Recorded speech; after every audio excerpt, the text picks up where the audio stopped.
How to log in to Replit account. Got your Replit account ready? Let's log in and get to building something awesome. First, head over to replit.com. In the top right corner, you can see the login option. Tap on it.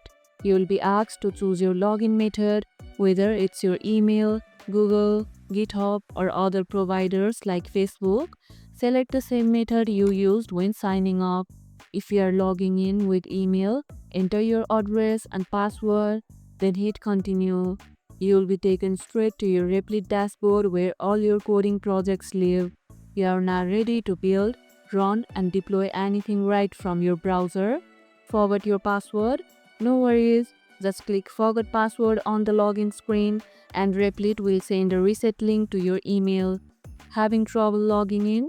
Let us know in the comments below. And if this video helped, hit the like button, share it, subscribe, and leave a comment. Thanks for watching, and I'll see you in the next one.